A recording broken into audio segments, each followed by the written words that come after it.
What? No. That's just his gig. That's just what he does.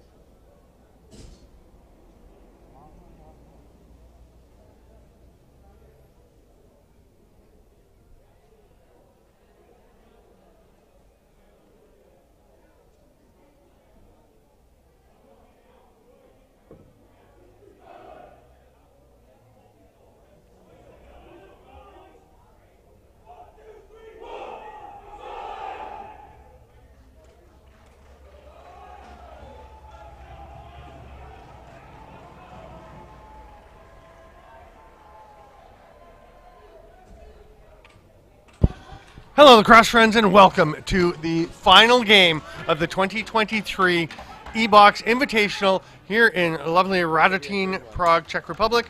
I'm Steven Stamp, joined by Jane Lee, and we have the rivalry of the ages, Scotland in their blue with the gold, brown, or copper trim, and Ireland in the interesting yellow variant of their jerseys.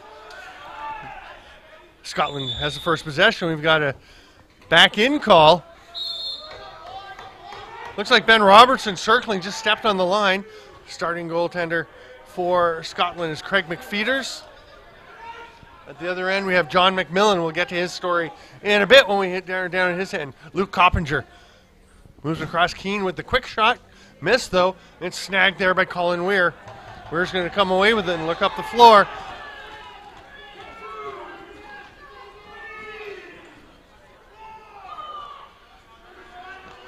Thomas Moffat slowing things down. Scotland just getting their full crew. He goes to the net, shoots wide. It's going to be scooped up. Timothy Mottram gets it across. John McMillan slides across, makes his first save. And John McMillan doesn't have his gear. He arrived on Saturday. His gear is yet to come. So he has borrowed some stuff from a few different people. He does have his own helmet. Everything else is an accumulation of things, compendium from other goaltenders who have helped him out. Coppinger at the top. Big collision on the far side. Jordan Wheaton takes a bump after the shot from Jorel Doherty. Now Doherty was I believe a footy player. He's a big dude who has kind of transferred to the game. Here's a chance for Ireland, just missing. There was Thomas McDonald. Another big collision in behind. Penalty coming first of the game. Oh, we might have a pair, I think, because we've got one over to our right, which was an illegal substitution call, but then there's a boarding call. Now, are they both against Scotland? Yes.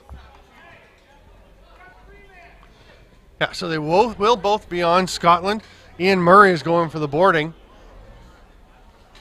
So big chance, Jane, for the with a 5-on-3 here for Ireland. Yes, to get off to a 5-on-3, yeah. start. Sean Gibson, the veteran alternate captain, will stay at the top as the safety valve. There's Coppinger. Takes a couple of swats. Gibson sneaking in.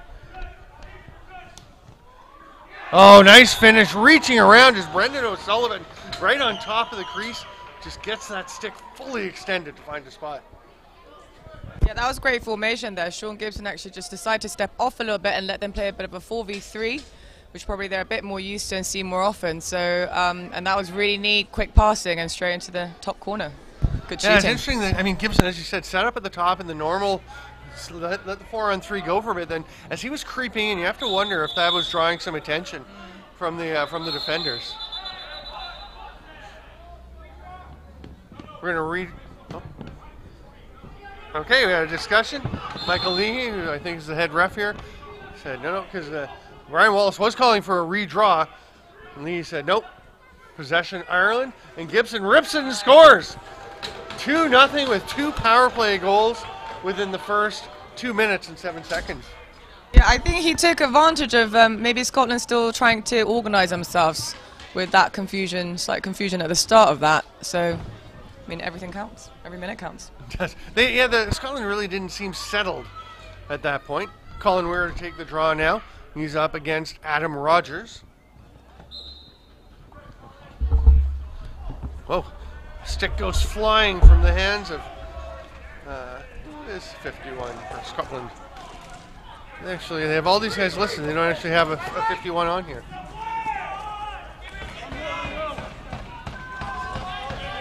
Ireland slowing things down.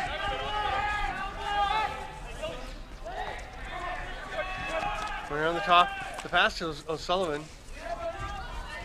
And that one's turned over, and here comes Scotland breaking out. We do have a handful of numbers. We're going to have to check some of the Scottish numbers once the live scoring is fully up and operational, because they're only going up to 43 on here, and we've got some definitely different numbers, like 68 there, taking that shot. He's down in the crease, and it's going to be McMillan's ball anyway. So Ireland will take possession and try to add to this lead.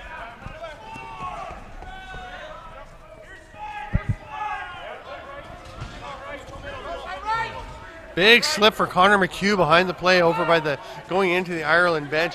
It has rained today, which makes things a little slick. There's a chance right in the net. Nice finish.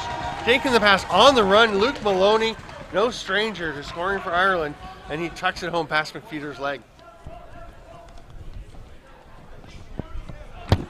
So there hasn't been any rain for a while, but Jane, this morning it did rain a bit lightly, and then we had that heavy blast for a while. It was heavy for quite a significant period of time, and we did see a lot of slips. It is drying up a little bit, but clearly affecting the players. One of the officials was saying that it actually, when it first starts raining, it gets really slick, and then it gets a bit better as there's more and it kind of settles in a bit, but there's still, you know, that factor you could see last game. Some players adjusting better than others. Here comes Scotland along the near boards. Nice two-man game, driving in. Oh, lovely little tuck shot for the 5-hole goal.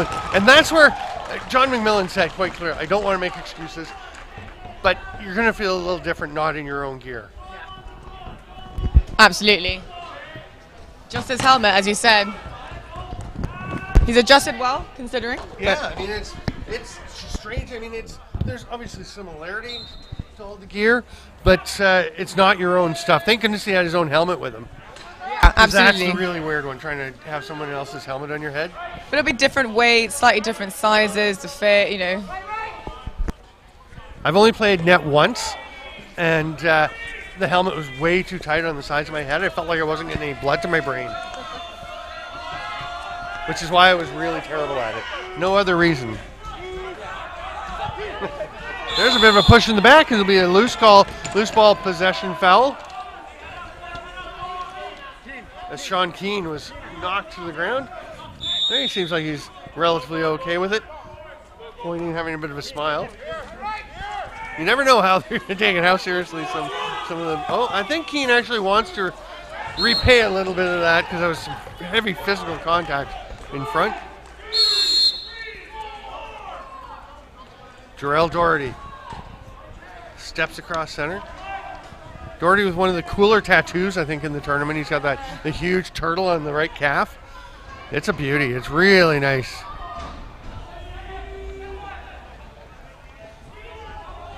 Scotland isolating a bit. And the pass goes awry. They've got 6 seconds to shoot, and not much in the way of a formation set, so they'll just blast one. McMillan swallows that up.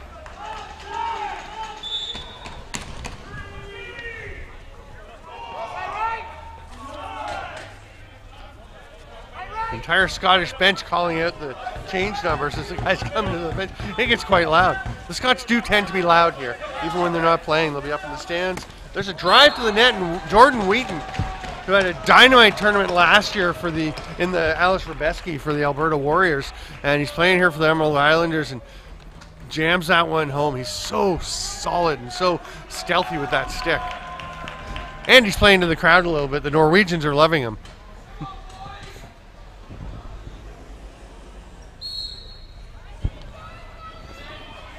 Extended face-off battle. Oh, penalty coming after Carl Hegenbart lost his bucket. Now we've got some kneeing of the player on the floor. Oh, he's okay with that too. Luke Maloney gives him a little tap. I thought that might be a less friendly response. The ref's hands are up? Yes, it's from when the bucket came off, when the helmet was knocked off. So, oh, okay, now is it... Was he echoing, or was he calling another penalty as well? I think it's just the one.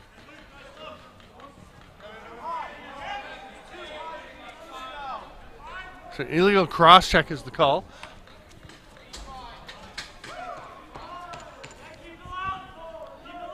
I often talk to the refs and say, you should really reverse one of your hands when you call it illegal cross check. Because it looks funny like you're holding the stick weird. This wasn't a lot different to 10 seconds. Sometimes you can't see the fingers. You're Yes. like, Yeah. Shot from the outside by Gibson. A nice save by McFeeters, just getting the stick out there and taking that one away. Gibson tries to reach in between the two Scottish defenders. Wasn't able to get to it. Now Wheaton almost came away with it. Coppinger will reset things for the Irish as they try to extend this lead. A lot of discussion before the game about how close this will be, people's predictions. And so far, Ireland definitely getting the better of the play. Feels like that Scottish goal was a critical one to keep it from getting out of hand. For now, anyway. We are only 6 minutes into the game. Coppinger look to the far side, comes back near, and O'Sullivan lets one fly.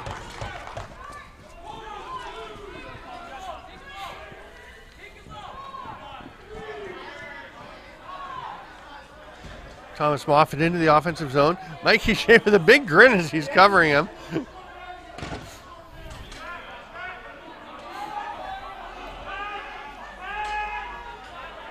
Tom Beck is going to try and get one off. He does get it on target with about 4 on the shot clock. Reaching in. Nice effort by Beck going after that loose ball, but Shea managed to leave it there for McMillan, but then racing onto it, Scotland will get it back.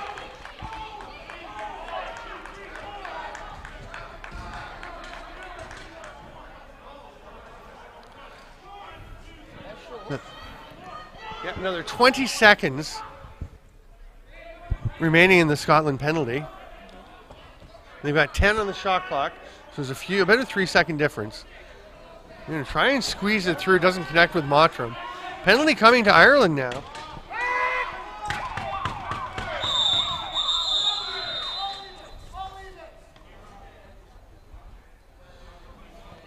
It's going to be Thomas McDonald heading off.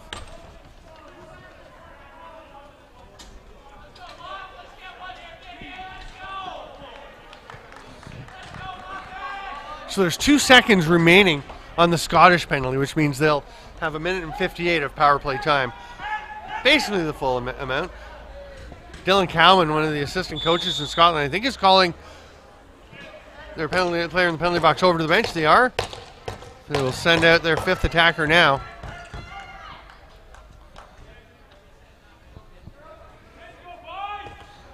Scotland taking the time to get things going. Ireland getting out and pressing a bit. And there's a rip by Johnny Shaw. He obviously saw something he liked because he had no hesitation on that one. yeah, and very, very well placed. It went exactly where he intended to. Wasn't a lot of activity on the Scotland power play, but he obviously, I mean, they didn't have any cutters. They just did the passing around the outside thing, which so many times looks kind of futile, but it really seemed to open up the spot for him. They were very calm with it too. I think that worked. I do wonder with the, who it affects more with the wet footing. Normally, in football and things, you see it affects the defenders more because when you're playing offense, you know where you're going, and you're not reacting to things as much. So we'll see how it plays out. 7 on the shot clock. Scotland trying to get one. It pops away. They do get it back, but Beck is going to miss the net on a desperation shot in the final couple seconds of the shot clock. 6.5 to go in the first. I'm Stephen Stamp with Jane Lee. It's 4-2 for Ireland. Scotland's definitely gotten some of the momentum back. It was looking all Ireland for a while. Scotland looking like they're more stuck in. Here's a chance from the outside. Hard rip, but McFeeters swallows up the Jeff Wright shot. Yeah, definitely a bit more even on the amount of time of possession here as we go through the quarter. Scotland looking more comfortable and getting their full outfit out there. Mike Shea up above the restraining line, and that one almost got through. You can see it as McMillan moves. It got partway down the leg on that shot on the inside.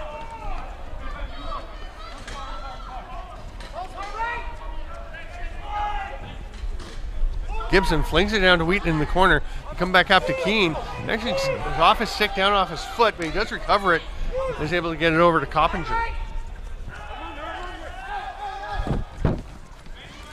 Oh, nice twister. Jordan Wheaton saw the spot he wanted and found it perfectly. Just past the leg of Craig McFeeters. That's a big one for Ireland. I keep wanting to call them Australia, Jane. They're all wearing Australia colours. They do look it. These are their Alice Robeski jerseys for the Dublin Islanders. No, they'd be the Dublin Riggers, so maybe they're not the AHM jerseys. Maybe this is just their national team jerseys.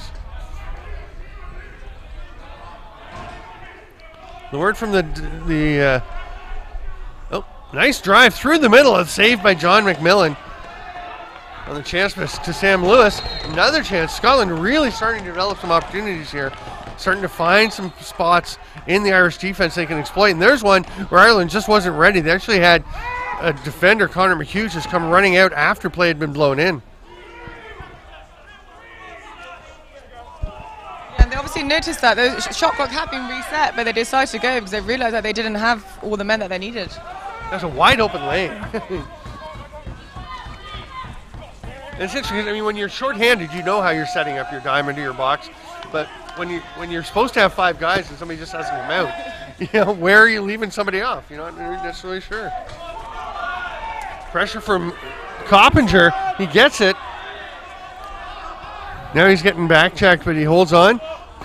Luke Coppinger has a little tuft of hair that comes out of the front of his helmet. Quite fun to see. Penalty coming out to Scotland. McMillan's on the bench. 6 attackers out there for the Irish. Coppinger takes it. They've got 8 to shoot. Wheaton. Oh, nice try in the quick stick. He got it to the foot of McFeeters. Almost banked in. Didn't quite get it. And we'll go to another Ireland power play. It's an illegal substitution call. So that'll be Kyle McKenzie. Should be going to serve that one. Yeah, he goes as the in-home.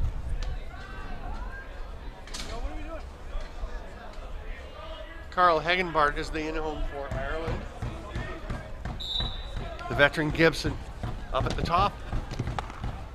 It's almost like the veteran is his first name now. There's Sean. I'll have to be careful about that. I'm not sure he wants to be called the veteran all the time. Nice block defensively. Keeps the shot clock ticking away as the Irish have to go track it down. As Coppinger gets it back. Hard rip from the outside, but Maloney couldn't find a spot. Now Ireland racing forward. They've got a man coming off the bench. Oh, not a bad idea, but Mottram just couldn't accept the pass. And now all alone is Wheaton, and that is bad news for Scotland because Wheaton is deadly. He's got such good hands and good vision. And he's trying to get the attention of John McMillan to give him props for the pass, and McMillan's busy getting congratulated by his new defenders. But yeah, I've noticed in the past couple of days, the Irish have a really quick clear. They've got to be ready for that. Yeah. Always ready to go. And McFeeters is coming out for a break. Brett Farrelly coming in for Scotland. We'll see whether that's a permanent move or if McFeeters is just going to take a rest. He's heading down past the bench a bit, having a chat with Bob Hayes, assistant coach to Mike Simpson.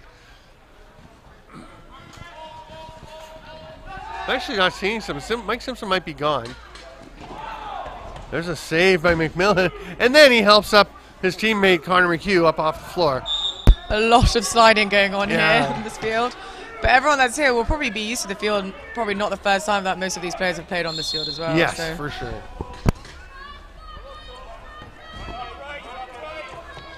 Coppinger was a little confused because there was a ball being thrown in from off the floor to Matush Tilsher, the third ref. And I was too, because Coppinger was looking over there, and then they realized it already was in somebody's stick, the first ball.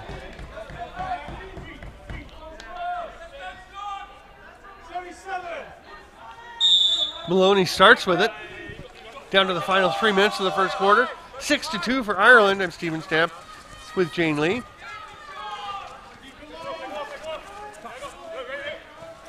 Oh, nice play. The lovely touch pass by Coppinger. Wasn't sure he could get that one through, but he got it there to Brendan O'Sullivan.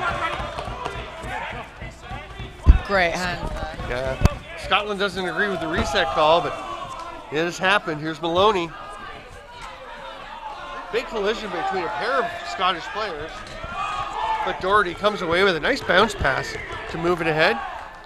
Dominic Coiro-Celtis McGuire moves up the floor. Now they leave it here, and Thomas Moffat.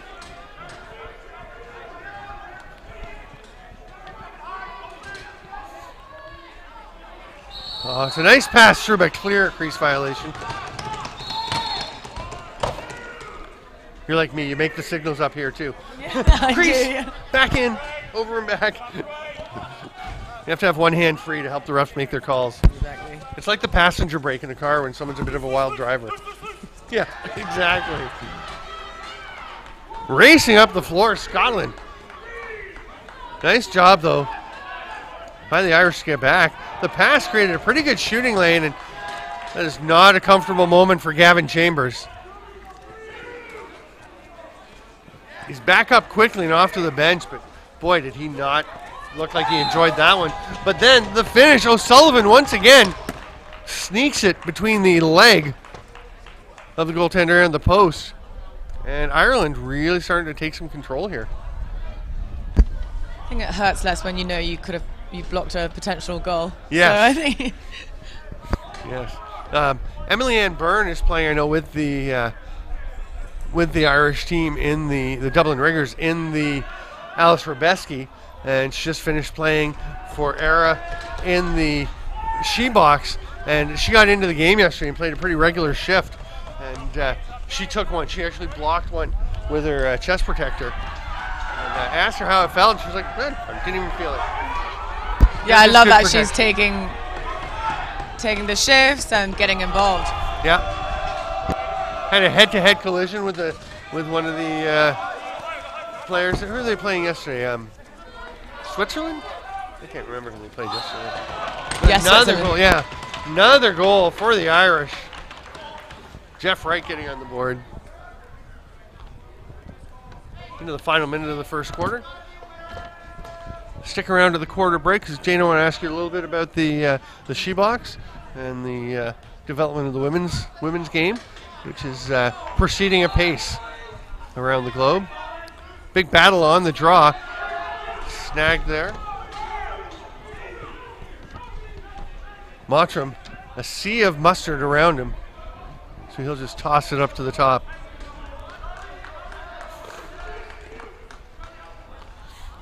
Pretty good two-man game. You can see the footing a little challenging for Thomas Moffat as he tried to step around the defender and get that shot off. So it's all about adjusting.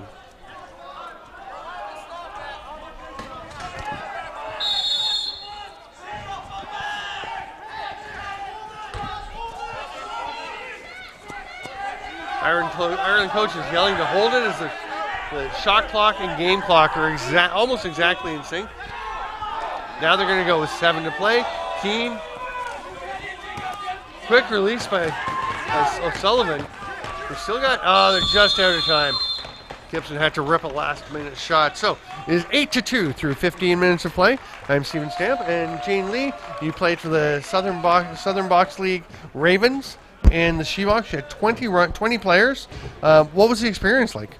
It was great. It was the first time the majority of our team had actually played proper set games in a full women's team as well. So it was a great experience for all.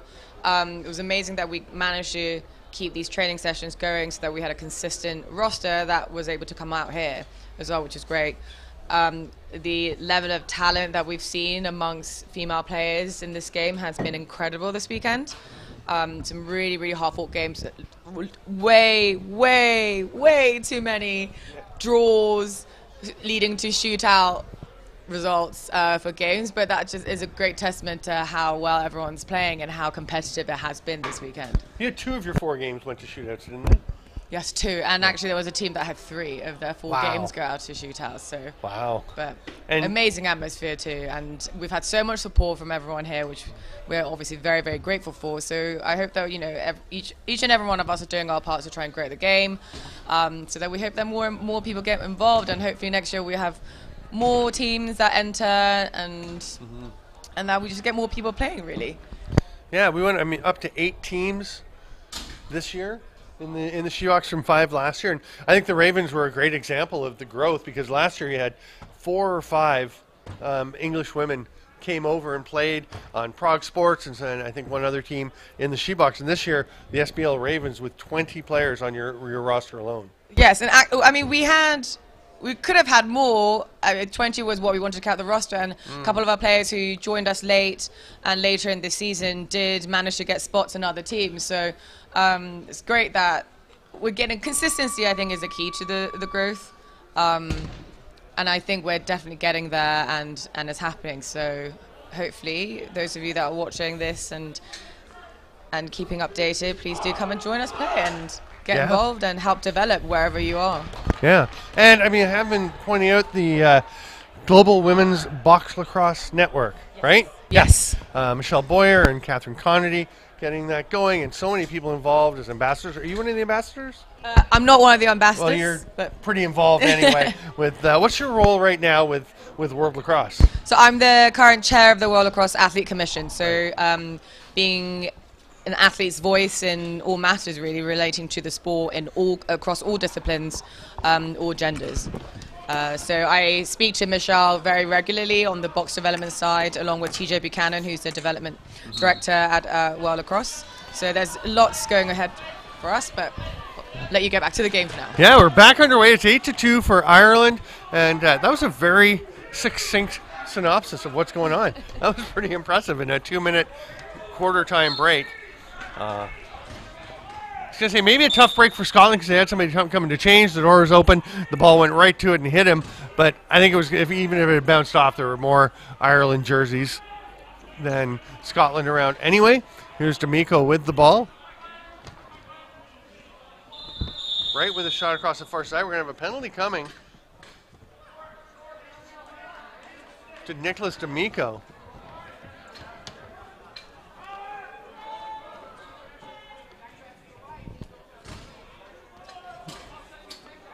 Oh, holding the stick. Okay.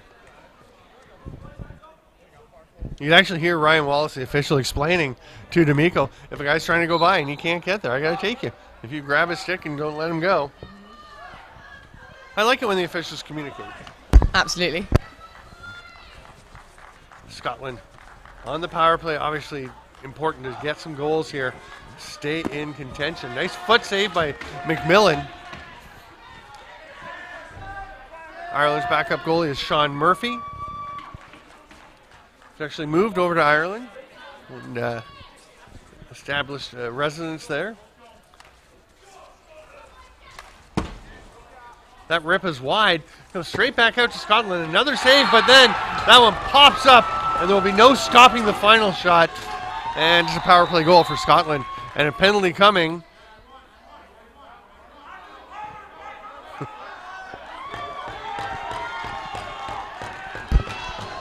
Great reactions there. Did we see who got the goal?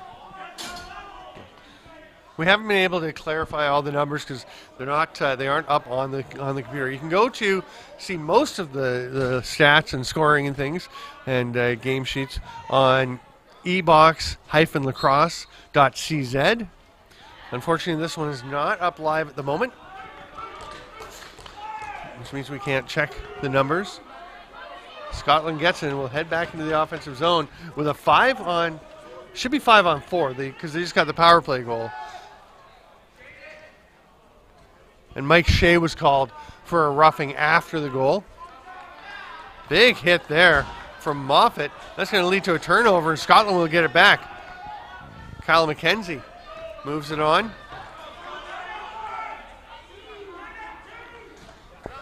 Ben Robertson hands it to the O, and Thomas Moffat is going to set, or Ben Robertson setting things up. No, that is Moffat.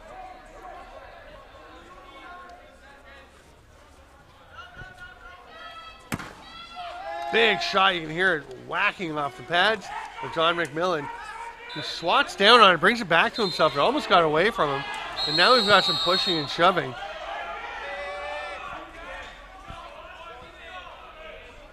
It's Thomas McDonald for Ireland getting into it with Thomas Moffat. It's the battling Thomases.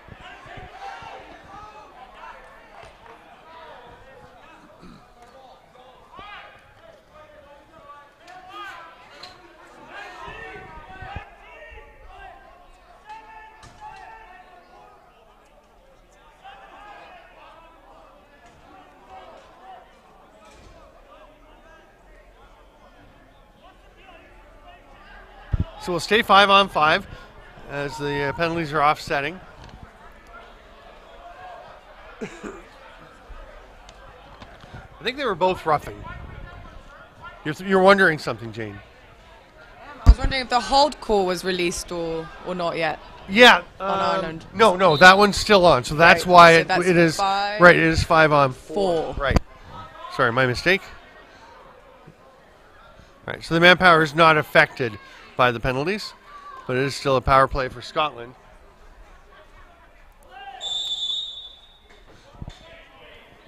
Now there's an unsportsmanlike call for Ireland, as the bench has been continuing to question the recent calls.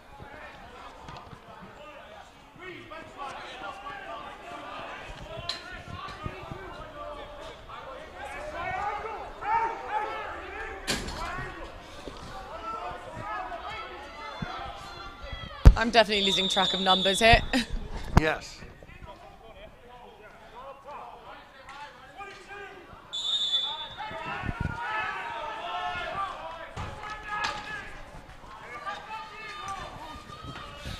So Ireland is trying to get hold of the officials to let them know their in-home didn't go. Sean Gibson went over. I think partly because he wanted to have a word with the officials as he went.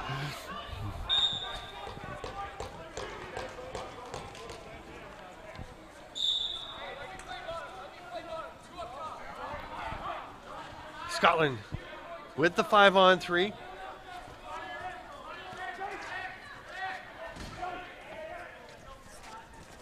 Drive into the net. Another save by McMillan. 10 seconds left on the first. Scotland's going to want to go pretty quickly, because obviously if you can get a goal on the first of the penalties, makes a big difference. Now Scotland's actually waiting for the Ireland player to come out because they didn't want Mike Shea to be sprung for a potential breakaway.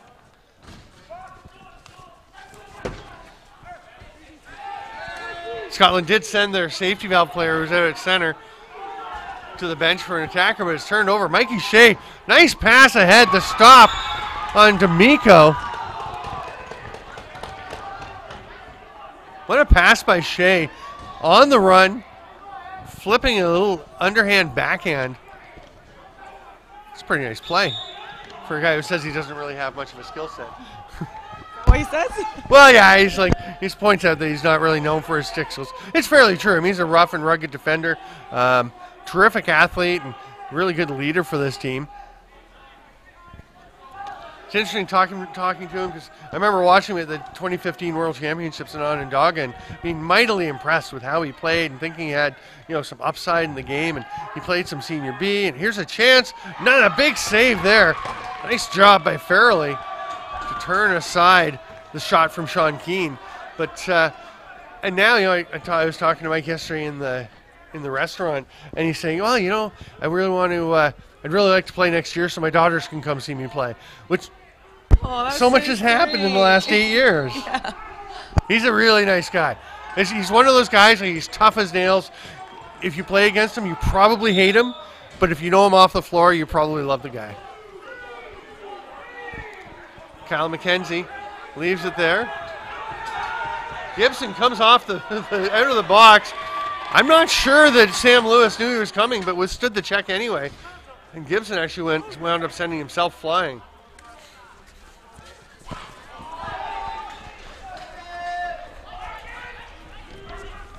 Unfortunately for your lot, I'm not sure that Mike will be providing any daughters to the England national team. I think they would, they are in America, so they'll probably be U.S. They could play Ireland. Now we're going to have an illegal substitution on who has the ball. Scotland has it, so I guess it's on Ireland. And now the in-home will go in. Carl Hegenbart.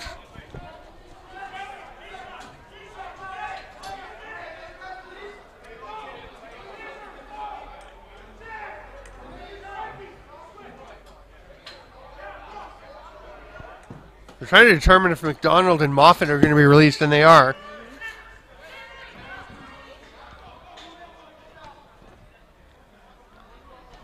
I forget sometimes that this booth is a perfect spot. This is a great place to watch games. We're right over on top of the field. Sometimes the players hear us.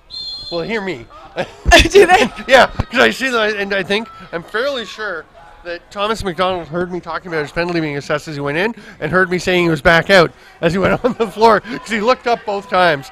I feel badly if I distract them. This is a gorgeous little spot. Nice save by McMillan. Grabbed there by McDonald. All alone is Nicholas D'Amico. Scores! Lovely play. You hear Mikey Shea just yelling, by yourself, as he had lots of room.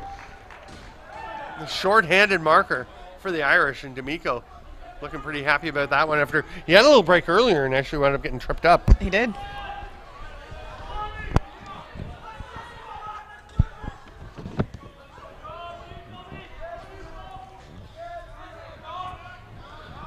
The consensus seemed to be before the game, I thought amongst us, and I was talking to some of the Ireland players and coaches, some of the Scotland folks, seemed to think it was going to be a pretty competitive, pretty close game. It's not so far. It'll be interesting to see if Scotland can battle their way back into it. Only 20 minutes gone, so there's plenty of time.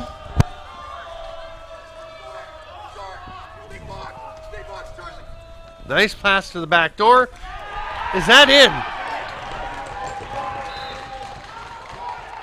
Nope. McMillan landing on it, sat on it with those New Westminster Salmon Bellies pants that are borrowed from, I believe, the Swiss, he said. On a finish on the rebound, though. The ball popped free, and Ben Robertson runs onto it and places it perfectly into that top corner.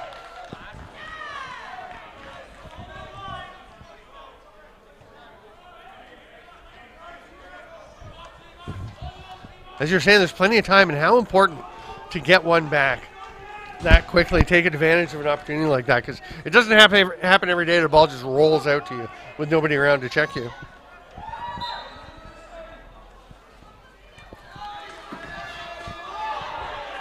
Nicely scooped up by Scotland, and there is going to be a penalty called, and now another one.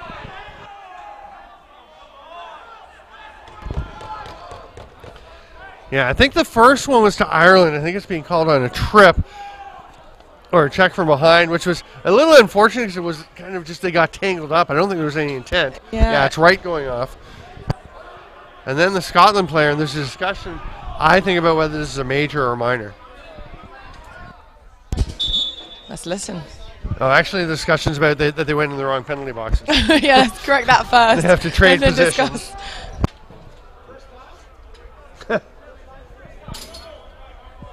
Somebody behind the box asked if it was his first time in the penalty box. There is a continued discussion. I think we have a 5 coming.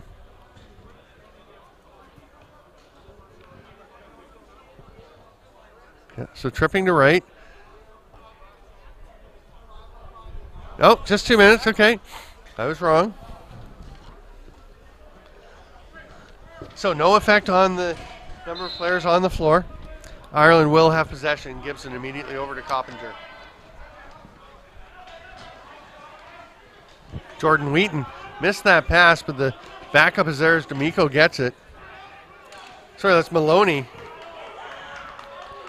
He heads into the corner, wins a battle, but it's actually scooped up by Ian Murray.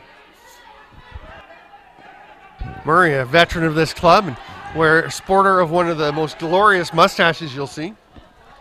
So he gets the handlebar effect going at times. It's pretty nice stuff. What do you think about mustaches?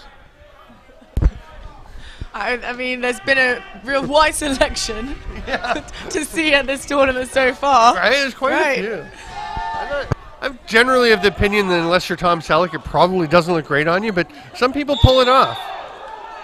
I've been enjoying the Norwegians' hair dye and realizing that their mustaches are a totally different color. Yes. So they didn't bother dyeing their mustaches. A lot of blonde-haired Norwegian men, very bright and fresh blonde. I believe it was done just before the tournament. The Norwegians, very visible in general. And there's a lovely goal.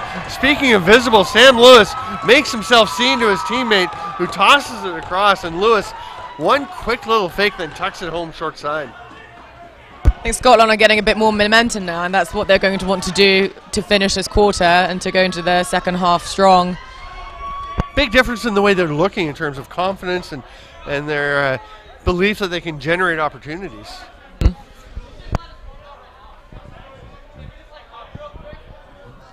McDonald and Weir back at the center dot.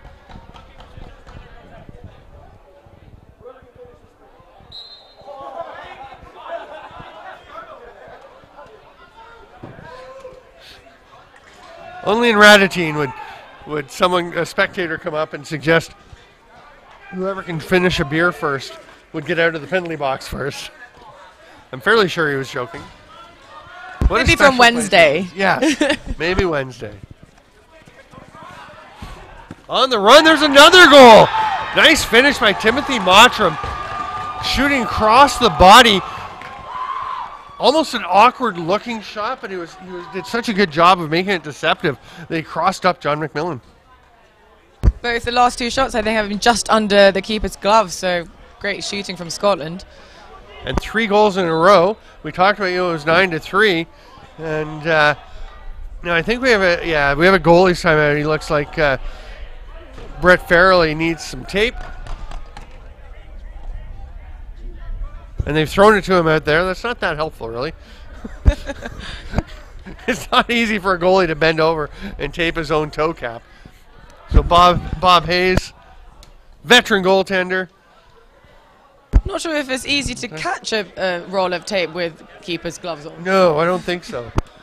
Did you see in the last game, it was, what? I can't remember which goalie it was. Or maybe, I think it was the Czech game earlier where Slavik Parafs put his hand up the palm and caught a shot in the palm of his hand, and I just thought, what are you doing? That's how you break a finger. He was fine, but the funny thing I said, it might have been the Canadian goalie, but I said, it looks like he stung his hand, and I think and then all of a sudden he was shaking it. Does it happen often? Did they catch it like that? Yeah. No. They're usually pretty aware that it's going to hurt a lot if they do it that way. So if you're a young goaltender and you're thinking about that, generally don't reach up and grab it with the palm. There's no padding there. There's padding on the other side for a reason. Might be worth it though, right? Yes.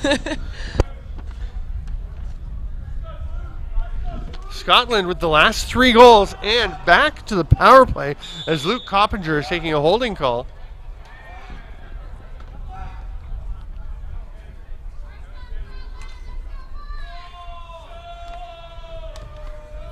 Shaw upped him off, and Scotland has gone strong left. Shaw scored a nice goal earlier on the run, going back against the grain, but McMillan had no problem with that one on his foot. Here's the outlet pass to Mike Shea. He couldn't quite adjust to it. It was well behind him. Well played by the Scotland defender. Now we're going to have an illegal body check on Scotland's number 85.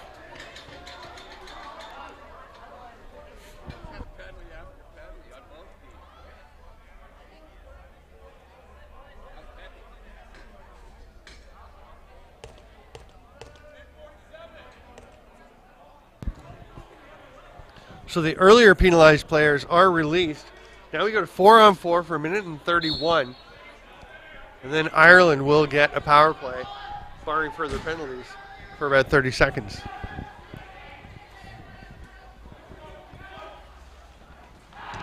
Sean Keane flattened by Jarrell Doherty. Doherty on the run, switches hands. And, threw the pass a little bit behind Colin Weir. Again, still very slippery it looks like out there. Mm-hmm.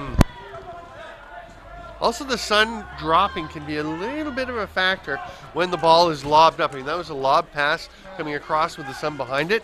That can get tricky.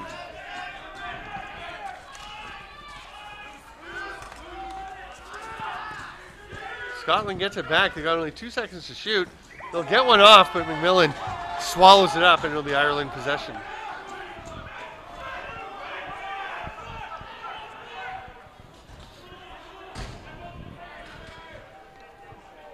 The Irish players are getting pretty fired up.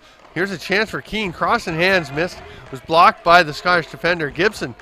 Short handoff to Maloney. Sorry, to Keane. 7 to shoot. That one hits the defender.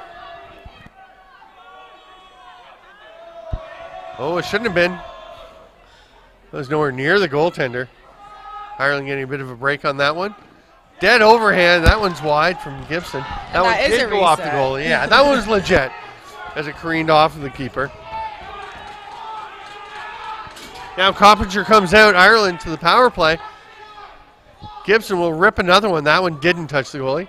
And they don't get a reset, so that's good. Here's Wright. Nice step around shot by Keane, but can't find a spot for it. And Scotland will come out the other way. We've got under 5 minutes to play in the half. I'm Steven Stamp with Jane Lee. Thanks for coming up. It's fun to have you in the booth. No problem. Thanks for having me.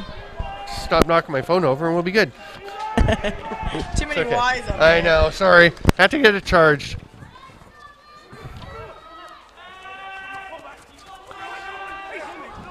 Scotland pushing to get another one. They've scored the last 3. They've closed the gap to 3. That one will be picked off. Here comes Richard Blank. O'Kane gets it ahead. Dylan Cowman is screaming, that's 10, that's 10, that's 10.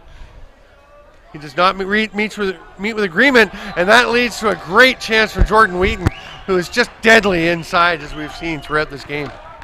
I think Ireland really wanted that after the scoring run by Scotland. They were really shooting hard and shooting lots to try and get that goal in, and they got it. I think that was about 3 minutes there without a goal, and Ireland comes up with one. Yeah, it definitely had been a run for Scotland. Weir and McDonald once again at the dot.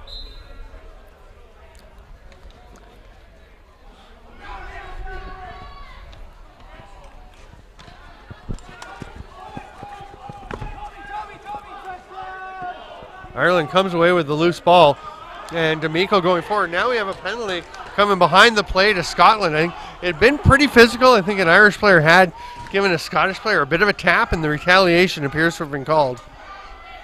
6 attackers out, with Millen to the bench having a sip of water. He'll be grabbed there.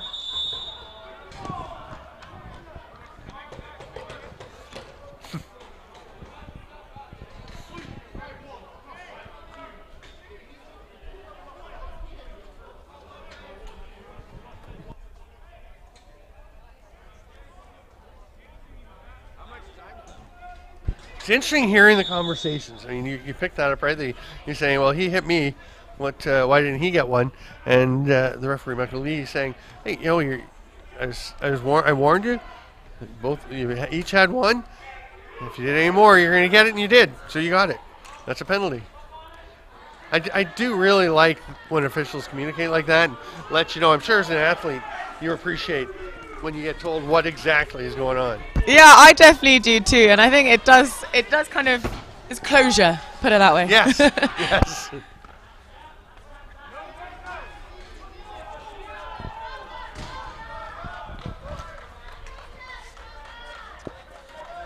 Under 3 minutes to play. Scotland so far not making much of their, oh, they're shorthanded, never mind. They wouldn't make much of the power play if they're shorthanded. Makes far more sense now that I'm paying careful attention. Johnny Shaw scored a beauty on the run earlier. Misses fairly wide on that one. And Ireland will head back up the other way. Luke Maloney taking possession.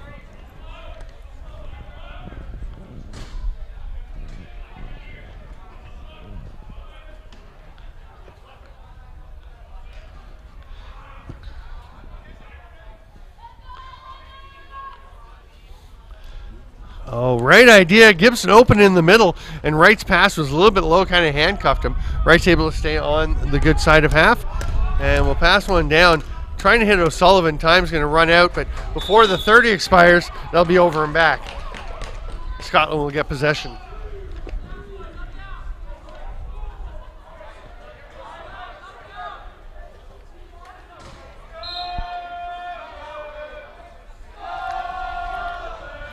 Scotland with 25 left on the penalty, and there's about 1 second more on the shot clock. So they're going to just run this one down. And that'll take us into the final minute and a half of the first half. Oh, they may actually be going for something here a bit earlier. Yeah, there's a chance up the middle. He tried to hit the cutter, didn't get there. That's going to be an over and back. Moffat will go back and make sure he's protecting the route to the crease. He's actually got, oh, he could have had time if he'd realized they had time to head back to the bench and get one of their penalty killers out, because you don't generally want to have one of your forwards stuck in the penalty kill. We'll see what Ireland does to try and take advantage of it. Here comes the penalized player back out. What a grab and put back by Keane. Sean Keane just has that ball. And there's the wave, riding the wave celebration. Do you want to talk about that? Yeah, so Wavy. Yes. So that's in support of Wavy. We are still trying to raise funds for his family and David Leach. David Leach, he's absolute big supporter and big name in the field of box-lacrosse, played for Wales and England. Just a nasty accident during Winter League, December last year, and the lacrosse community has just been great to come together in support of his recovery. So if you have seen goal celebrations with us riding the wave, that's who we are supporting. I think Lauren Lewis was the first one I saw do it. I was thinking, oh, does she think it's field and she has to drop her stick and have it checked? But nope, she dropped it and did the ride in the wave celebration. That's a lovely bit of passing. Gibson finds it down to Luke Maloney, who will do a quick hang 10 for Wavy. Very short wave there. Yes. It's nice to see the players from Ireland getting on board, supporting one of their frenemies, I guess you would call it. Yeah. I mean, the support from all over the world has been great, actually. We've had a couple of PLL players also send their well wishes over social media, and it's just been great to see. Where do people find it? There's a GoFundMe set up, right? Yes, there's an Instagram page as well dedicated for his recovery, so you can follow along there, as well as you said, a GoFundMe page as well. Okay. Coming into the final 30 seconds of the half, Ireland can't hold for last shot. They do lead 12-6. A couple of big goals to change the momentum after Scotland had scored their 3. And there's another one. Luke Coppinger wide open in the middle. And Scotland hasn't had a lot of big defensive breakdowns, but that was definitely just losing track of them. Yeah, Ireland seems to be just taking advantage of just that split second of whilst Scotland's trying to organise their defence, just taking advantage of that and getting quick shots off. 23 seconds left, so whoever gets the ball, we'll see if they take a timeout. It looks like Scotland wants a timeout.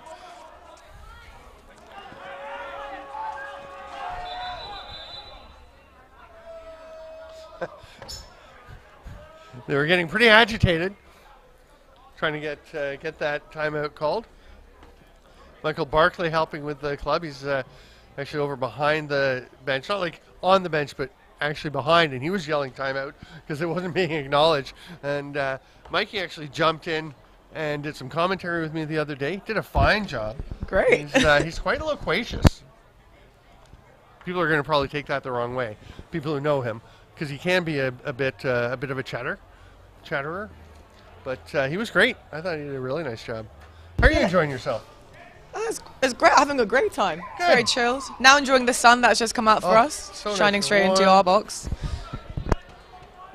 Yeah, I think it's good actually when coaches are quite loquacious. You know? You want them to be able to just continue talking, don't you? Yeah. I mean, I meant Mikey for being up here. Oh, really? He's quite a chatterbox up here. He actually took over. I was heading over to Zabraslav to check that out. Had some things to do over on the other side of the river. And Mikey took over the second half play-by-play for me. And just Sean.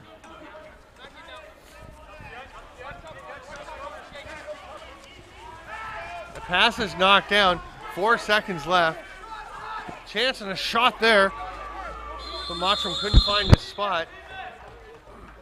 Yeah, a little pushing and shoving at the buzzer, but we will go to halftime with Ireland leading Scotland 13-6. I'm Stephen Stamp with Jane Lee, and this is the final game of eBox 2023. We're going to take 12 minutes, and we will be back with you right after that.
Welcome back, lacrosse friends, to the final game of the 2023 E-Box tournament. I'm Stephen Stamp with Jane Lee.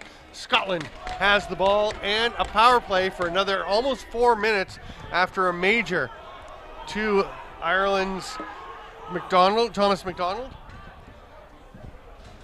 Ireland has switched goaltenders. Sean Murphy has come in. Great comeback story, Sean Murphy, who was sidelined by cancer for a couple of years and was determined to get back to the game. Makes the first save that he faces here in the second half.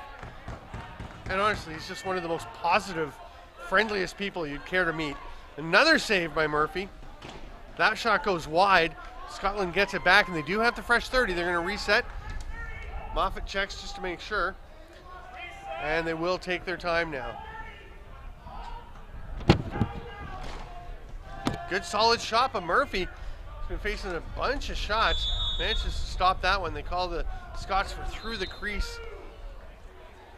I thought he actually stayed clear, to be honest. Me too. Sullivan with it under all kinds of pressure. Gets it. Oh, nice job to fight through. Almost had himself pinned. Just leaves it there to Coppinger. Not sure that's exactly where you want to make a pass. Right at the center line, but worked out okay. Now O'Sullivan, if he caught that, had a chance for a shot right away. Instead, the Scots will move up the other way. Kyle McKenzie into the offensive zone. Finds a man coming along. Oh no, can he save it? Yes. Nice job of changing direction, and Scotland maintains possession. Johnny Shaw with it. Scotland taking a bit to get their attack out there on this power play. They only got 15 on the shot clock now. Mottram, now they move it up to Shaw at the top. Moffat. Pretty good job by Ireland getting out on the Scottish players. Nice movement, particularly Jonah Beam. No shock there, he's a tremendous player.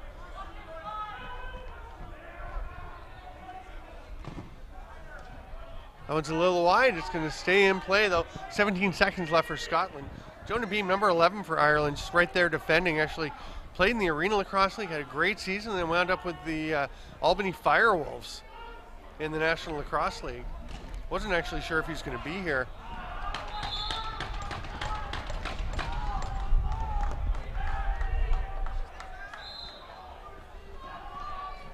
In fact, when I think about it, that doesn't really look like Jonah, so it's possible it's not him. He is listed as being on the roster. Here's Johnny Shaw. Off the side of the post, there'll be a fresh 30 for Scotland. Scottish player didn't expend too much energy trying to get the ball before center because as it's off the post, you do get a reset. You don't have to worry about getting it to avoid the over and back. I noticed a few of the women in the she box still adjusting to that rule and racing to try and get balls just before it went over center when it was off of the other team and actually jeopardizing themselves, right? Yeah, a lot of new rules that people have had to get used to, and obviously with those that haven't played sixes definitely haven't played with the shot clock before, so right. And new things to get used to, and again, when it resets, it's something that we all have to learn at some point and use it tactically. Yes. I think the other factor, I mean, this is a development tournament for the teams, for the players, coaches, also for the officials. And you've got some fairly new officials, some folks who really kind of figure out the rules as well in terms of their consistent application. Oh, there's a rip from the top by Moffat. No chance for Murphy on that one.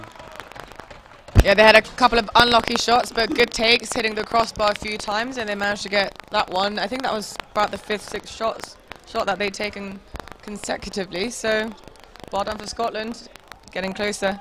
Yeah, it's been a quiet half so far for Brett Farrelly, as Scotland has been on the power play the entire time. And my point, I guess I was getting at, was that the officials are learning. They're getting their feet wet in the game as well, some of them, which doesn't make necessarily another chance for Scotland. Save Murphy for the most efficient, most consistent of officiating, which I know some of the women found a little frustrating because they're trying to figure out what's a penalty, what isn't, what they can do, what they can't, and it seems to change at times. Yeah, we also had slightly shorter games, so we didn't have the luxury of being able to have, you know, the referees explain everything to us. Right. Drive to the net, big hit by Joel Doherty. He's got the great tattoo, but it isn't helping him from limping a bit. And you were mentioning he's got pretty nice hair too, eh? Yeah, I'm very jealous of his locks. He has great hair. And when he's not playing, it's free a lot. Yeah, He definitely has a bit of a Jason Momoa thing going on, right? Yeah.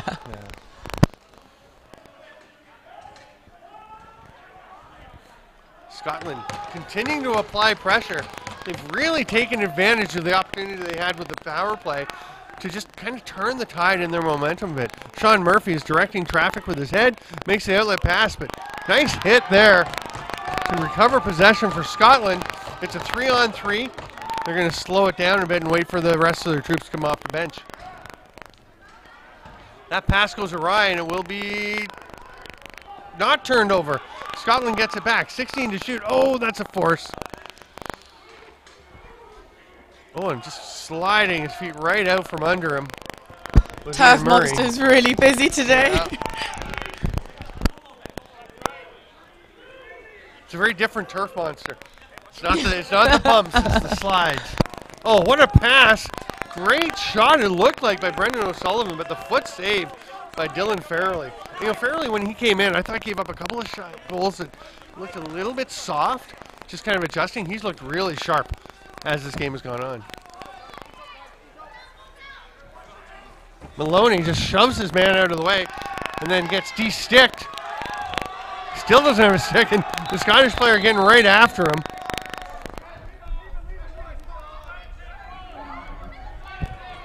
Oh, and Scotland will take a penalty out of it. And Scotland's yelling, you got to take both, which,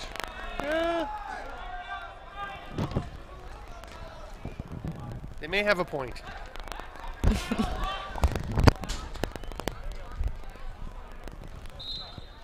Although I mean, Maloney kind of initiated that entire little brouhaha with the push. It's a bit of a shove into the boards, but it wasn't excessive. And I think he did just absorb most of the punishment at the end. Yeah. Thought it was equal at times, but Yeah. we'll listen to the referees. Back of the net, lovely passing from Ireland. A little quadrilateral happening, and it turns into the 14th goal for the Irish. I did think that coming out of half-time, Scotland did seem to have an extra oomph in their steps, definitely an extra level of hustle. So whatever was said at the half-time was good.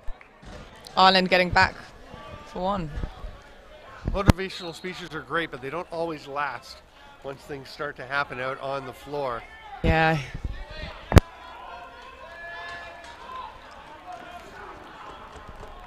Scotland player lost the ball. Neither he nor his Irish defender were aware. Now McDonald jumps in, kicked ahead.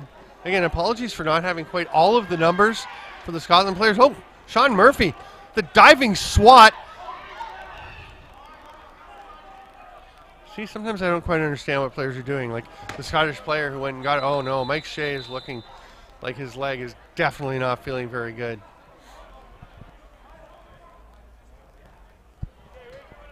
He did tell me that, as I was talking to him the other day, that he just doesn't move the way he used to. You know, I mean, we all get older, and it's a little harder to have the flexibility and the, you know. But hopefully he's okay. He definitely was immediately dragging himself over, and he's not looking very happy. Hope he's all right. He is such a good dude. Gibson, he's gonna rip one. I think that got the near post. Gibson is advocating for Irish ball. The officials are saying Scotland. I don't know that that ball could have gone out of play without hitting the post. Well, yeah, exactly. I think they were trying to say that it might have hit the keeper, but Either way, right? Post or keeper, it should be a reset.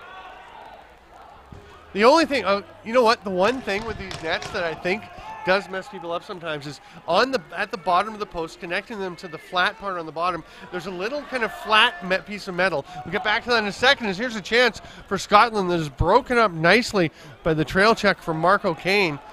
Sean Murphy comes out to play the ball himself, and he will get it. But that, it's a vertical or a diagonal piece, kind of a vertical piece, but diagonal to the, oh no. I think Chambers is hurt as well. He's gonna go play. Now he goes to the bench. Like, come off. But sometimes I think it hits that which is actually part of the back of the net, and not part of the post itself. And if it goes off that, because it's behind, it would be the correct call. So the officials definitely seemed quite emphatic in their call.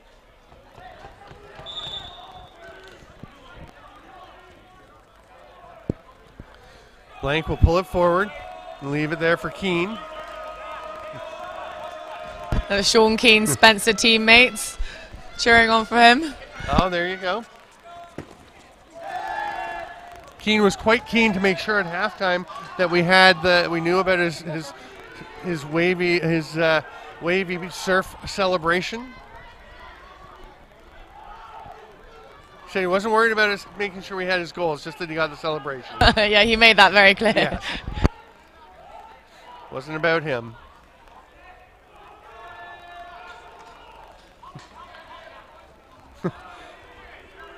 Thomas McDonald, you could hear them all yelling, "Go, Tommy, go!" And he just kind of battled his way, almost in slow motion, through that double team check.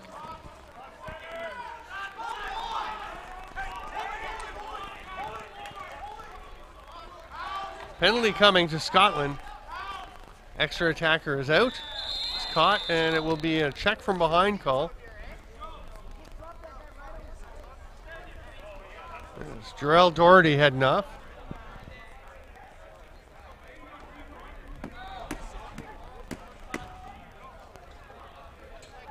It was very nice of you to point out that he was going to the wrong bench for him. Give him a wave with the hand. Now back over that way.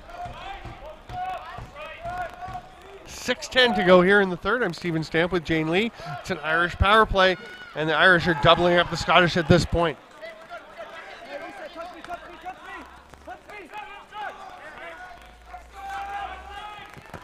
Drive to that by Maloney. Another nice save. Fairley, again, being pretty sharp. Outlet pass. Scotland on the run. Chambers is back. Good to see him back out on the floor. Number 19 for Ireland. He's the one who went down his last shift.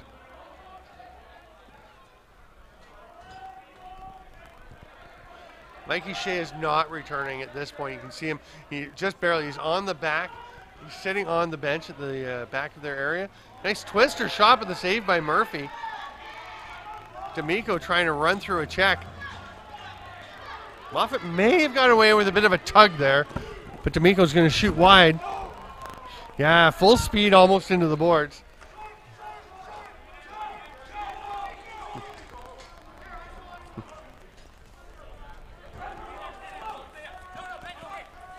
I thought Sam Lewis might have been coming out to say, "Oh, sorry for helping you run into the boards there." He actually was just coming out to cross-check.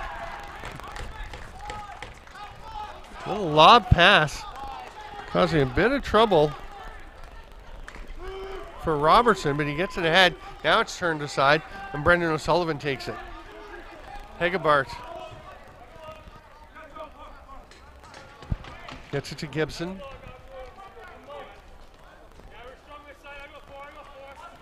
$18 left on the Irish power play after the check from behind Colin Doherty.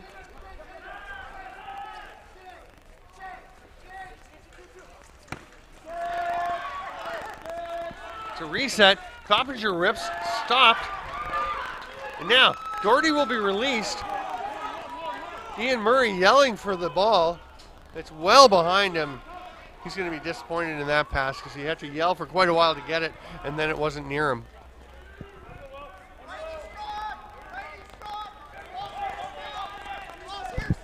So many times out on the floor, if you have to think about something, you don't recognize it right away. By the time you do, it's probably too late. Especially in box. Yes. A shot by Keane, off the foot. Go back to Coppinger, who's stopped. Fairley continuing to make big saves for the Scottish.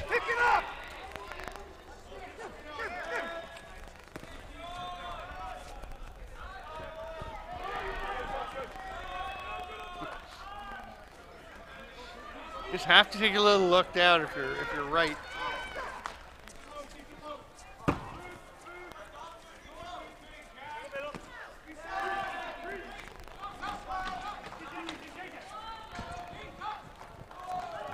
Apologies also if we have any of the Irish names wrong. We're going with the sheet we've got. I'm not convinced that we have everything quite correct, but Scotland taking their time. Oh, nice pass through, not quite completing it.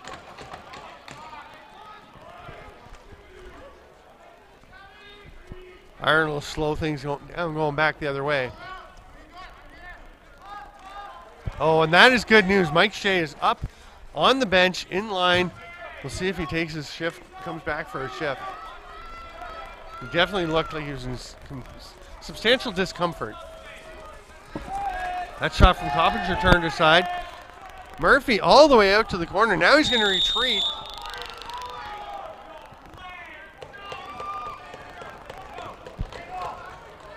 We have a holding call well behind the play.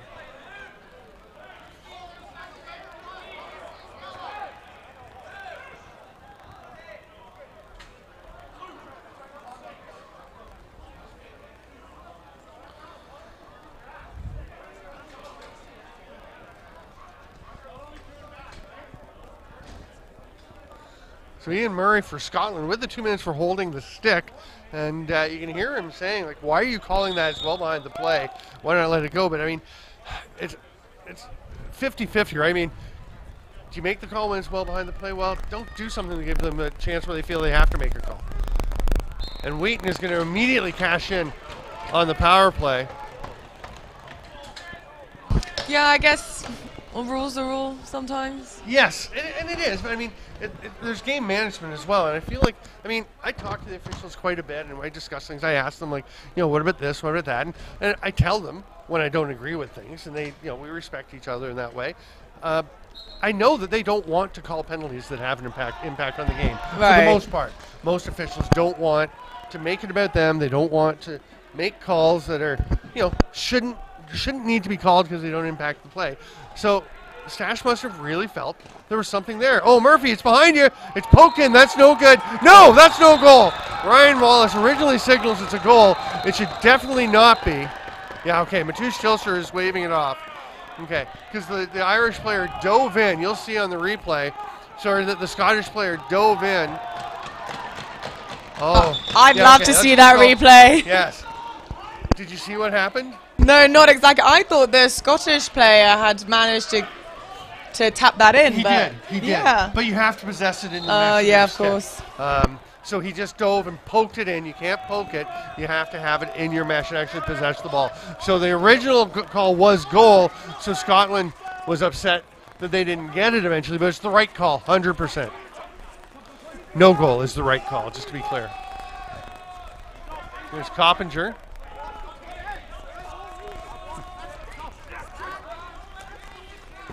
You can really hear the benches heating up now. Yes. As we mentioned, this is an old rivalry. Right. And it really grew last year at the European Box Championships when Scotland beat Ireland, which was a pretty big upset. You look at the placements of the two teams over the last, you know, Europeans and World Championships, and Ireland several spots ahead. I don't think, I know Ireland didn't expect to lose to Scotland. I'm not sure Scotland expected to beat Ireland. Right. There's a goal, a lovely shot by O'Sullivan on the underhand shot. So that really set things up. Ireland is like, we have to get them back. And Scotland, some of their players are saying, we have to beat them again. We can't Yes, let them think it was just a absolutely. fluke. We have to show them that we can get, we really are at this level. I think everyone's starting to prepare for next year already, aren't they, for the World Championships? And Scotland seems to definitely have a big bench, and they clearly have players up and coming and getting into that system. So, you know, let their rivalry continue. Yeah, Scotland going heavily domestic again as well as like Germany and England, the way teams are moving towards domestic programs. And they had 33 players at this tournament. They were dressing 24 or 25. So only a few short of 2 full teams, Yes. really. Yes, honestly, I mean, they could make 3 Rebeski teams. Yeah. Pretty much, right? I mean, obviously that'd be a bit of a stretch, but yeah, I mean, that's a ton of players. And big commitment, big desire and passion to represent Scotland. And now they're getting a drive, and that shot just a little bit wide. We get up and play, didn't touch Murphy. There's Mike Shea back on the floor. Definitely moving a bit gingerly, but looking much better than when he dragged himself off. He's a warrior. You can tell he was like determined not to slow down the change for his team, dragging himself off as quickly as he could. Right, and that's really good to see that he's back up on his feet. Can be scary at times. Oh, that is beautiful. Number 15 wearing the right jersey. catching that in the air and flinging it home before it got into the before he came down to the floor.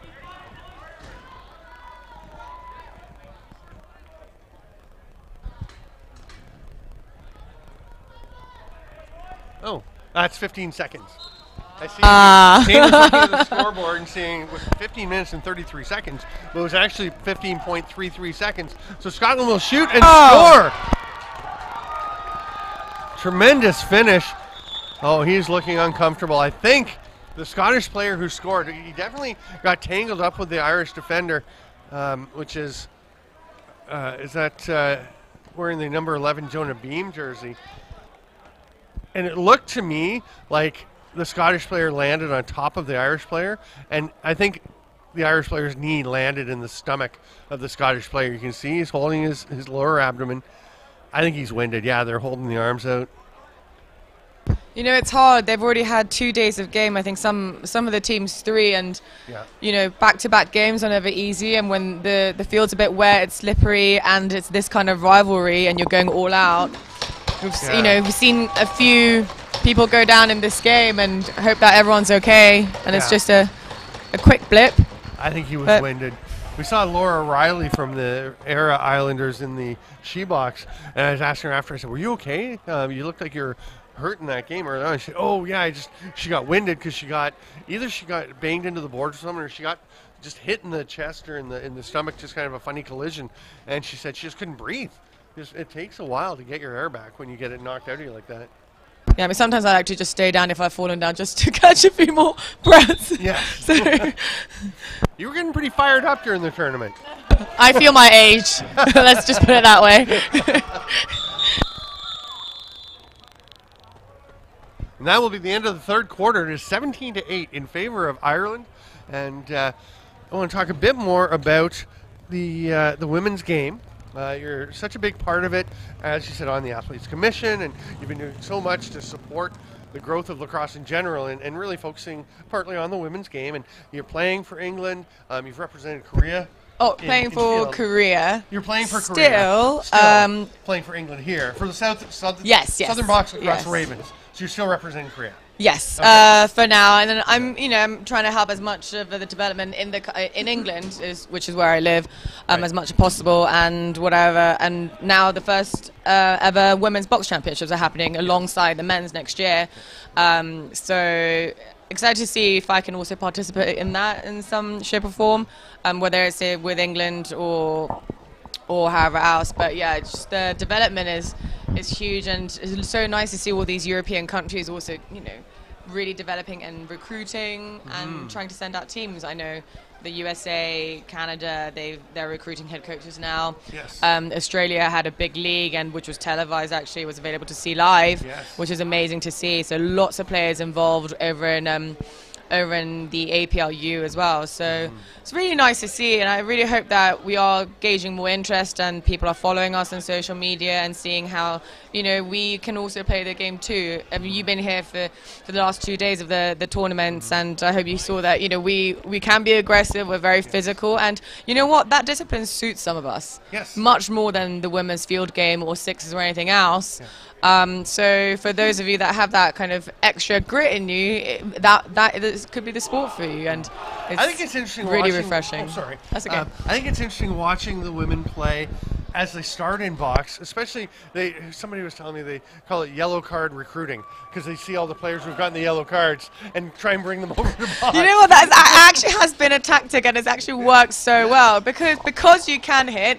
Of course that you do have to break down your feet a little bit, but those are the players that, you know, naturally have that extra aggression in them, and those are the players that we want those fearless, really competitive and physical players. And you know, I've noticed the development as you get these players who like to play a physical game, like to play aggressive, and when some of the women get out and start to play box and there is the contact, they tend to chase the hits. Right? They tend to be like, I can hit somebody, I'm gonna just go hit them, and you can see the development as they learn, like, oh, I need to wait for the game to come to me. Exactly. I'll hit somebody when it's there. Yeah. And which is obviously just part of the process. I know I do hear people sometimes. I have to hear people saying, "Oh, their skill level isn't very high," and I'm like, they've never been given a chance to play. How good were you the first time you did something? Think of something you do really well. Think how good you were the first time somebody let you do it. Exactly. How much better you got. And you have to remember, in men's field, you do have contact. You're used to doing skills under contact. We don't at all, really. Yeah. So it is a brand new thing for us, and that is something that we will get used to. Yeah. It's improving by leaps and bounds. It's so much fun to see. First of all, the passion that the women bring to the game now that they have the opportunities, and just the growth and the development and the improvement. We have a penalty coming. Ireland finally gets possession, and it'll be a slashing call coming. I think he knew that was him. Yes. Yeah. Yep, he recognizes it.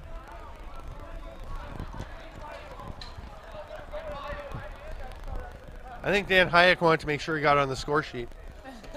Yeah. The other thing that's really cool, we mentioned that England had 20 players on their roster. Southern box-lacrosse Ravens. Yes. The English representatives. And, if I don't know if Korea is considering having a team in the Worlds next year. I don't think the Korea women's box is going yet.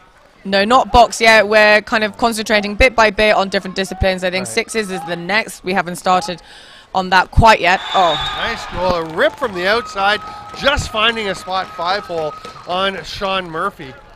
And you can see Mike Shea still kind of stretching his leg out, feeling it, but moving around okay. But I think it's interesting that you're playing with the Southern Box League group, and I think you're a very good player. You obviously have skills. You obviously know what you're doing. You're aware of the game. I think you probably know the box game intellectually better than most of the women out there because you've really obviously studied it. But I also think if you're gonna play for England, I wouldn't say it's guaranteed that you would have a spot on the team. No, absolutely There's not. so many women trying to make it. And no one does at the moment. I mean, we've still got a year and a bit to go.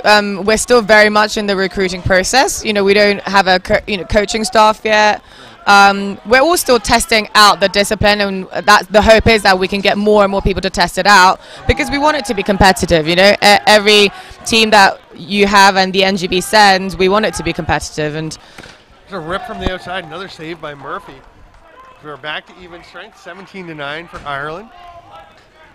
And the U.S. actually has announced their coaches. Have they? Yeah, Reggie Thorpe will be coaching the men again, and Ginny Capicchione is the head coach for the women. Wow. Yeah, actually announced that before the venue became known for the tournament. And Canada has just put out in the last week, I think, their call for coaches and managers. So it's getting real. Yeah, I'm looking forward to the Canadians, to seeing them play because I know their female players start playing when they're about 4. So another goal, 52 for Scotland again. Sorry for not having the numbers, but another rip getting it by the foot of Murphy. Scotland pulls within 7. I want to, I think, listen into the team talks at half-time and quarter times on the Scotland bench because they seem to be coming up, starting each quarter with extra fire in their sticks. A ton of energy as they come off the bench. That's a great point.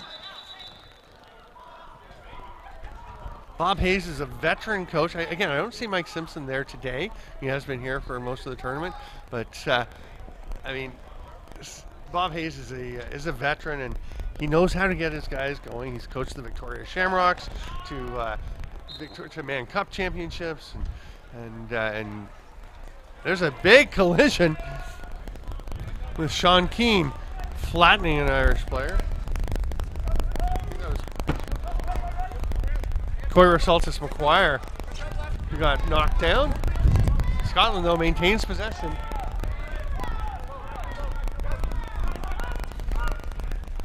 Oh, nice attempt to get it down low, but it just ticks away. Oh, Murphy's run over, and they're not going to take kindly to that, but Murphy actually initiated the contact, and that's an open net that leads to a goal. Oh, and Mike Shea is going after the Scottish player who scored.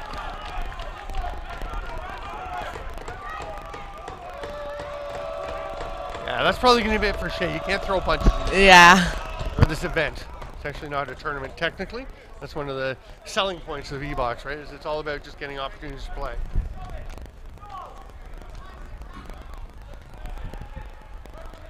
I like to say, when these things happen, Yeah. I try and think about it. It's all because everyone's passionate about Yes. playing and Yes. and the game, and trying to think of things from that point of view.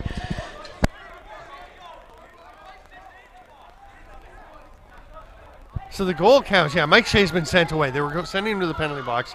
He is now leaving, or at least going over towards the bench. I assume because he was throwing punches that he'd be gone. Number 68 for Scotland has gotten a penalty, and I think he's wondering why, and I'm kind of with him on that. And I think so too. I mean, Murphy went out to play the ball. He kind of slid, and the Scottish player landed on him. I don't think there's anything that Scotland did in that situation initially. No, and you do slip, and the balls are right there. There's sometimes you can't go anywhere else. Yes. Ireland 11 did go after the Scottish player, and I get it. Like, if somebody runs over your goalie, especially your goalie who is just recently returned from cancer treatment. Right. I mean, they're very protective. They love Sean Murphy. He's just such a wonderful man, such an ambassador for Ireland lacrosse. They're not going to take kindly to him getting hit, but I don't think he got hit. I think he actually slid into the Scottish player and took his feet out from under him. And again, it's not that long of a distance. Sean Murphy was out of the crease, and Yeah, for sure. And I actually was trying to notice there's a lot of bodies down there. I was trying to notice it's going to be roughing. So everyone just got roughing. Okay. Is Mike Shea down there? Oh, he is. Okay. I thought he might get a little bit more for that. I did too. But I was curious if Shea went after the guy who wound up colliding with Murphy, or the guy who scored the goal. And I didn't quite see, because there was so much happening. I thought he was going after the guy who scored. I'm like, the net was empty. Of course he's going to score. You're going to shoot. Play hasn't been blown down. That pass doesn't quite connect. Adam Rogers trying to grab it. That's going to be another Scottish goal. We're getting a bit of a run going.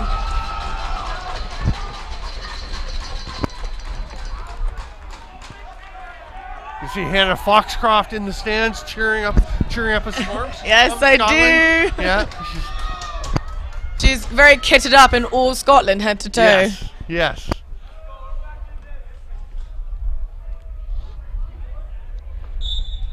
She had quite a tournament with the Ravens. She did. She's a real leader in this sport up in Scotland. Had many calls with her to see, to hear updates on what's going up in Scotland, and she's doing a great job. It was fun helping us chatting up there. with. Sorry, go ahead. Without headsets, I couldn't. Oh, a shot and a rip in from Luke Coppinger. With the wind, I wasn't sure you were still talking because we don't have headsets. And then I realized you were. I didn't mean to interrupt, but yeah, it was fun talking with a bunch of the Ravens players because there is the spread. There's women from Manchester and Liverpool and all around coming together to play, and just the accents. It's so much fun hearing all the different accents. You're still fascinated by the accents from all different parts of a accents. very small country, actually. Yes. Yeah. I come from a very large country where there's an East Coast accent, and then Newfoundland Labrador is a bit different from the East Coast, but it's still that touch of a brogue. And now,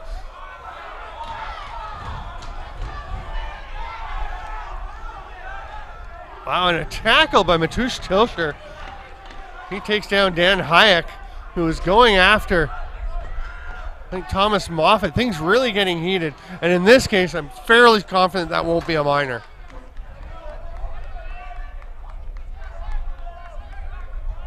Nice job by Bob Hayes coaching the Scottish team. He's grabbed number 82, and he's not like choking him, he's just hugging him. That's actually really endearing to see. Yeah.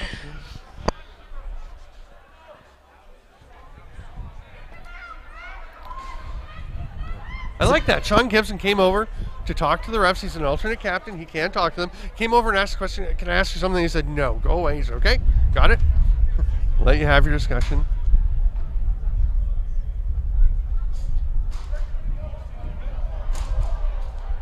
And that was a big ruffle there. One of the refs were down on the ground with one of the players. Yeah, I believe So it was I wonder- Matush Tilsher, who actually plays for the Czechs as well. Yeah. And that's a bigger hit than I've seen him land in games. Let's see what happens. Can't quite hear them as clearly this time. Yeah.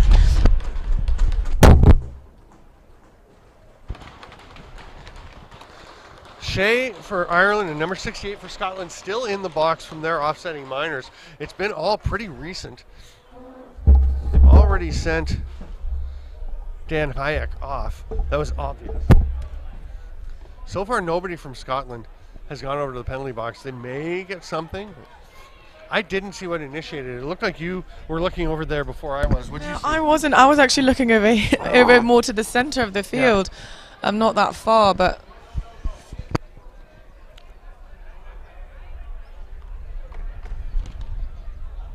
things being explained to the captains or alternates for the clubs, and the captains sharing their perspectives. We're not even 4 minutes into the quarter, and there's a lot has happened. 11:08 to go. Now, you're the. What's your role on the athletes committee? So there's 6 of us representing athletes globally. I'm the current chair with Sean Gibson, who's just down there as the vice chair. Yeah. So he was the old chair. We switch chairs every 2 years. So he's the current vice chair, and I've taken on from him to in the chair role. It also switches female to male every 2 years as well, Cool. Which is another reason for that switch. So I work very closely with Sean on all matters, really. Me specifically, I work a lot on the women's field rules. So I was part of that committee. The never-ending discussion. Oh, I know. So, I mean, I have to talk a lot with the referees too and umpires on that. And, we're just really striving to make sure that the game is enjoyed by athletes everywhere, at all levels. As well for the rule book, mainly also at the championships, at the World Lacrosse level, that we're making sure that it's playable, but it's also spectator friendly as well. Because we want to increase marketability. And make it enjoyable to watch, and the point that you said earlier about making sure referees not wanting to overcall things to make sure that the game flows, and that is something that we're very, very supportive of, and we want to make sure that the game is kept safe, under control, but we don't want whistles every 30 seconds. No one does. It's interesting. In 2019 at the General Assembly of World Lacrosse, I was representing France. I was asked to go in and be the rep because they didn't have anyone there. So I was just on Messenger with the folks back in France saying, okay, here's how the discussion's going on this topic, and doing the votes for them. And I know you were there representing Korea at the time, right? Yes, I was a delegate for Korea. And there was discussion. I remember the one point was there's talk of making a penalty an automatic game misconduct or an automatic major or something, and people were saying, yes, we've got to protect the players and safety in this. And I was the one who brought up the point. I said, I think there could be unintended consequences, because I think refs are going to really be reluctant to make this call if they're not sure, and it's going to lead automatically to a game misconduct or a match or a suspension. And I thought that the cool thing was there was some people when I first started talking were like, what are you talking about? Then they listened to me, and the people were like, that's a good point. And there was some really good back and forth discussion. And now sometimes I think it might have gone on a bit longer than we needed to. But it's fascinating to see the nuts and bolts of what's happening behind the scenes.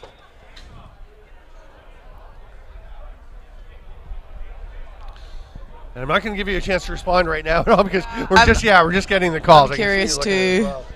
Okay.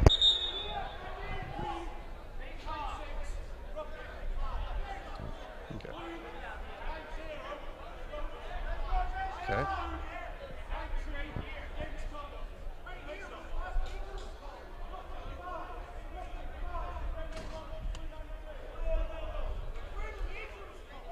Okay, so 92 for Scotland. The player who is enjoying the hug from Bob Hayes, well, not enjoying it, has been given a game misconduct. He was obviously very fired up, very involved. We've had a 5-minute roughing on each side, Hayek and number 90 for Scotland. A little surprised to see that Scotland came out the worse in that. Me too, and that even the roughing call with the 2 involved are equal. I was a little bit surprised by that, but because it looked like the Scottish player did something. And the Irish player was trying to rip his head off. Exactly. So, yeah.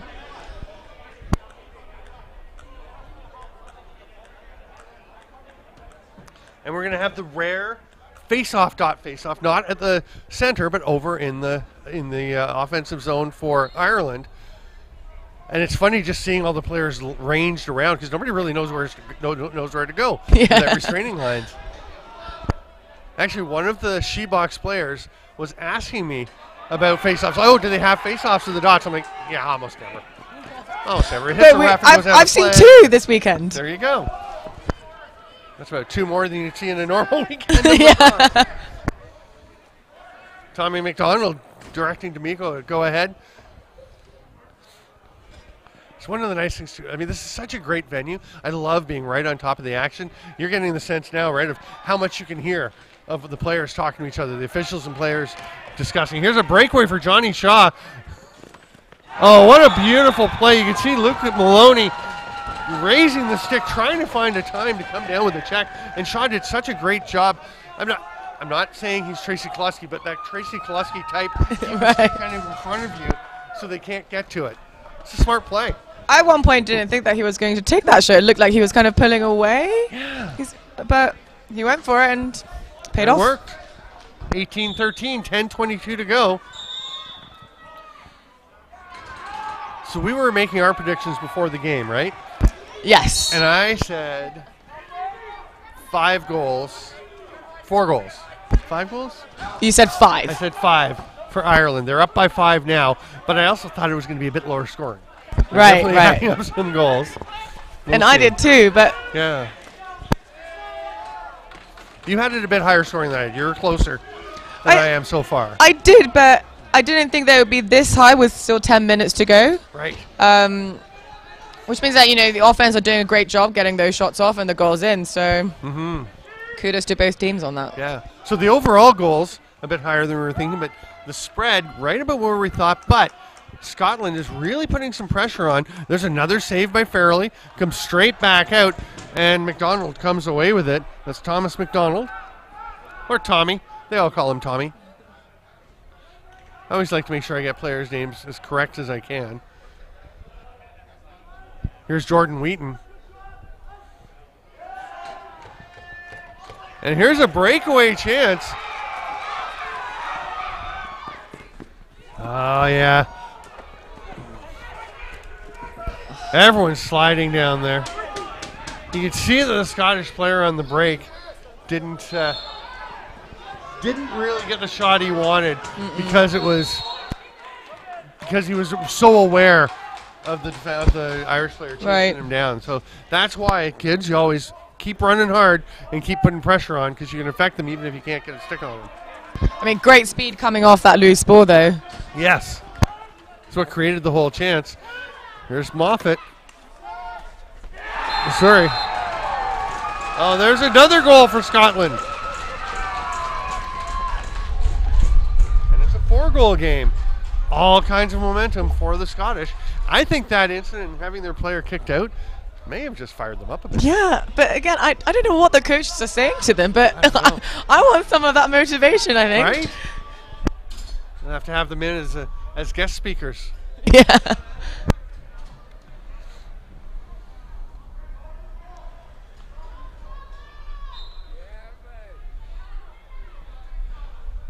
I feel like your goaltender, your Lucy?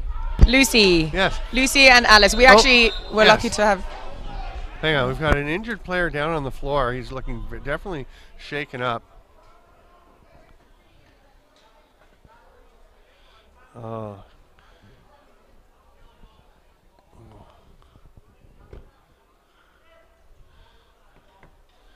He's out. He's looking like a shoulder. We've got the paramedics. They do always have paramedics here at the tournament or at the event at all the games. And one is out. The other is preparing the gear to come out just in case. He's coming out with the pack. Now they're sitting him up, which is a good sign. They obviously don't think there's any kind of a lower neck body injury. actually. Yeah, it's not the shoulder. It's the right leg where he already has the brace on. I was going to say in your both your shootout games, Lucy Myers was the goalie who was in there for you. Alice Loughlin, wonderful young woman and goaltender. But Lucy was the one, and she was fired up. She had the celly going after her saves. Yeah. It's just like the Hulk pose kind of. Lucy's super loud. She's a real backbone of the defense, and And it's great. And Alice too, we're actually really lucky to have two keepers at this stage of our development, to have two keepers that we can play, and that means that we can actually play a game, right, amongst ourselves. Yes. So to have that, and to be able to have, you know, the equipment to be able to make that happen, we're just so lucky. Yeah. Alice Lachlan is 19 years old, just finishing first year university. Here's Wheaton, great save by Fairley. That's a big one. But last year when she came to Shebox, she had never played net for box-lacrosse. She was brand new to it, and by the end of the weekend, she was in love with the game. Yeah. And she is so into it, and one of the most delightful people you will meet. Yeah, absolutely, absolutely. Well, We've actually got We've actually got some other really young players, and we've got a real mixture of ages in the box squad. So I know there's some people said, oh, we're not old enough, we don't have the experience, and then there's on the other side they're saying, oh, we're too old to be this physical. Honestly, our team have shown that doesn't matter what your age is, it's never too late to pick up box. And it was beautiful having 8 teams in the Shebox, 2 primarily German teams, the Spree Wolf and the Banshees, and then the Ravens from England. We had Poland. Here's a dunk attempt. Oh, that's a beauty. Is it good? No, they're gonna say. And Lee was really thinking about that one. It was close, but and Norway. There's another big hit. Ball on the floor, going to pop out. We're going to have a loose ball violation. Scotland will get possession. I'm trying to think who else we had. There's the 2 Germans, the England, Norway, Netherlands, Poland, Poland, and Hong Kong. Hong Kong. All the way from Hong Kong. Very cool to have Hong Kong in the first time. Very women cool. Have played box. Their men played box for the first time at the E-Box. Would have been back in 2018, I think, and then they were at the Worlds in 2019. And you can just see things taking off over there. I know Chad Fairfowl is over coaching and doing a lot there. And, of course, Josiah is such a great supporter of the game all over the place. I was just about to say. Shot from the top. Hat trick for 52. Again, sorry we don't have the numbers, but Scotland is feeling it. Wow. 6 minutes is a long time. Well, 7 more like. 7 minutes is a very long time. Yeah, 6:51 to be precise. It's 18:15 for Ireland, and John McMillan is putting his gear back on. I was wondering at what point he's putting someone's gear back on. As we mentioned at the beginning of the game, in case you weren't here, his gear has not yet arrived, so he's been borrowing stuff. He has his helmet, but he has someone else's gloves, someone else's pants, someone else's pads, someone else's stick, and someone else's uppers. Well, and different sets for each game as well that he's played. That's true. Based on who had time between his game and their game for him to use it and get it back to them. And I tell you, that is an extremely generous move by a goaltender to loan their gear out, or honestly to borrow, because if you think the runner's gear gets stinky. Yeah. Oh. But I guess if it's all stinky, then it doesn't matter if your own kit's going to be stinky. I guess so. That's a good point. That's a good point. It's cooling off a bit. The wind definitely can be felt. Remember we were talking earlier about the sun coming in? There's a drive to the net by Maloney. He goes into the boards. Oh, no. He's hurt his ankle. Yeah, he slid in. Oh, you hate to see that.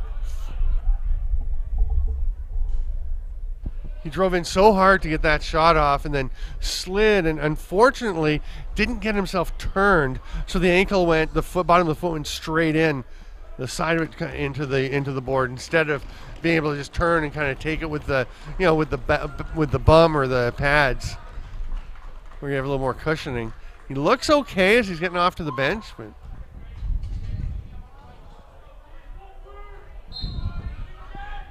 okay, Scotland with possession.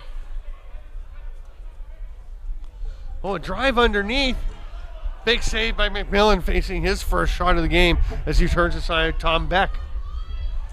There's Moffat with a rip. That one's in.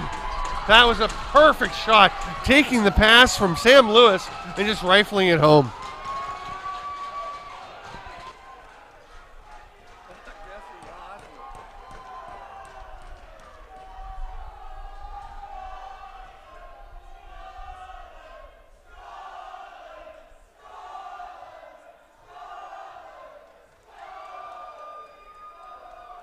Love that support. We mentioned Hannah Foxcroft earlier, all kitted out in the Scotland gear. I was talking to her before the game, and she didn't have much of a voice.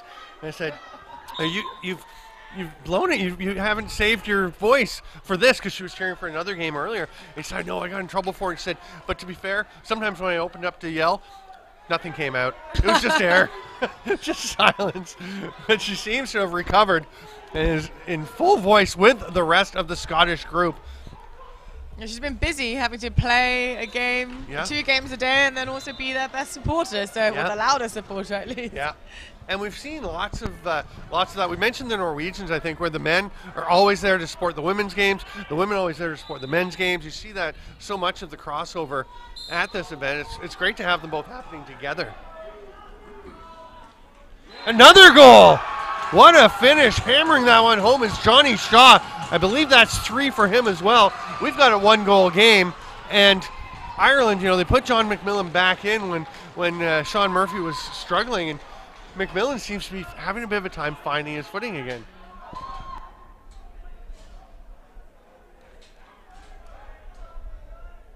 And the mood, we've talked about the support, but when you get a chance to see the stands, the mood on the two sides of the arena are markedly different, and that's going to be an illegal face-off violation. The Scottish undressed players don't like it, but it was quite obvious.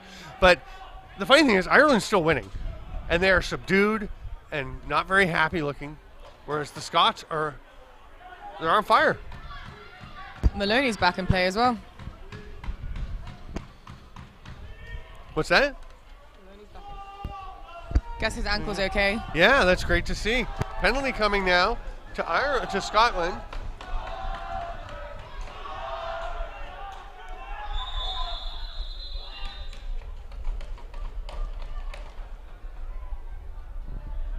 The refs are busy today too. Yes. We're going to see what the call is.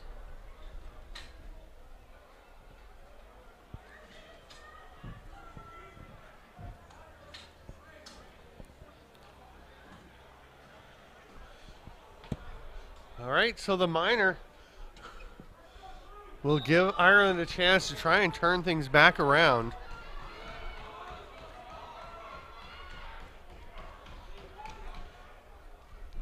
Ireland patiently probing to see what's there. Oh, and then just like that, right with the rip. And Fairley's going to want that one back because he just left the post unprotected.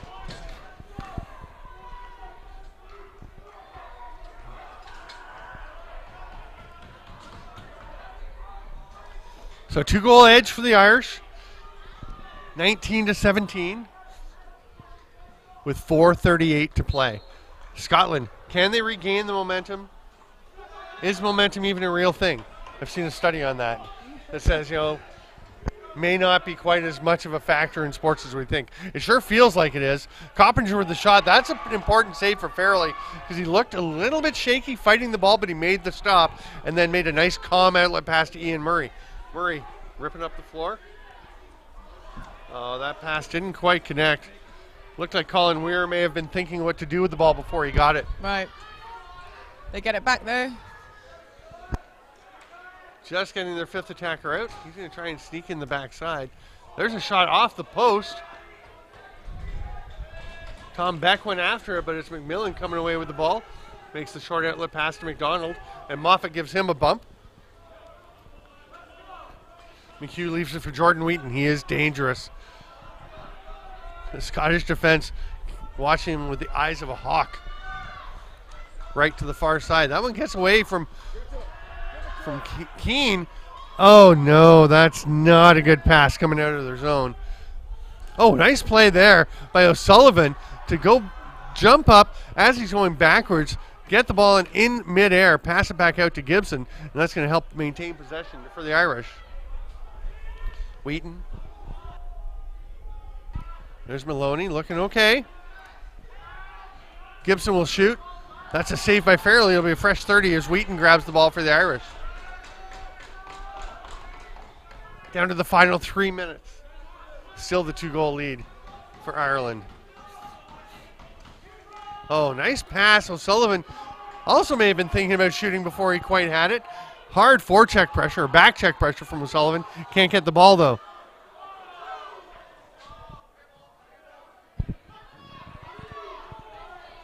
Scotland getting the O out. They don't need to think about pulling the goaltender yet, but we'll see what they do on their next possession if they don't get one here. That's grabbed by Johnny Shaw. He's been dangerous. Rips one. Oh, almost got the bouncer up into the top corner. Just missed. Comes back to Shaw. The 30 expires before he can get a shot off. And Ireland, with 2:20 to go, looking for a long, fruitful possession here. McDonald over center. Yeah, Ireland is taking their time.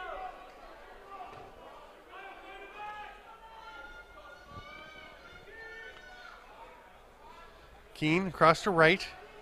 Feed through, and Coppinger with a dagger right in the slot. And Scotland, you could tell they were trying to be aggressive, trying to force something in terms of a turnover, and it may have got them chasing around a bit and leaving that open. Yeah, they had some good shots, but I think they just maybe keep it calm a little bit. They have more time than they think. So now they've just got to try and force an extra possession for them to try and make up the 3 goals. Yeah, the face-off get important at this point. We're going to have a violation, giving the ball to Ireland. That's a tough one for Colin Weir.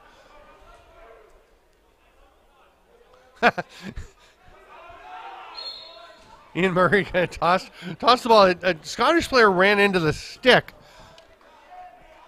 of Adam Rogers, which knocked it loose. So Ian Murray kind of tossed it over to him and then was about to play him or take the ball. He's saying, hey, blow it in. Let's go.